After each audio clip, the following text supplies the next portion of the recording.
আসসালামু আলাইকুম। ১ মিনিট সংবাদে আপনাদের স্বাগতম।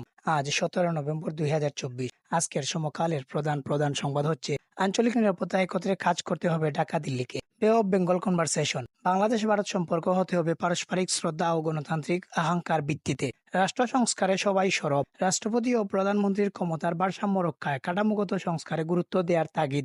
আর্থিক খাতে বড় ক্ষতি হয়েছে, যা কল্পনাও করা যাবে না, অর্থ উপদেষ্টা মন্তব্য করেছেন। সংবিধান, রাজনৈতিক ঐক্যমতে হতে পারে সংশোধন। আর্থিক খাত, দীর্ঘমেয়াদী সংস্কারে রাস্তা তৈরি করবে সরকার। নির্বাচন ব্যবস্থা, টেকসই পদ্ধতির পথ খুঁজছে সংস্কার কমিশন। সরকার পরিচালনায় অদক্ষতা জনগণ মেনে নেবে না। কাউন্সিলে তারেক রহমান, অন্তর্বর্তী সরকার তাদের সিদ্ধান্ত চাপিয়ে দেওয়ার চেষ্টা করছে। বে অফ বেঙ্গল কনভারসেশন উদ্বোধনে প্রধান উপদেষ্টা মন্তব্য করেছেন, বিদ্যমান সভ্যতা আমাদের ব্যর্থ করেছে, নতুন বিশ্ব গড়তে হবে।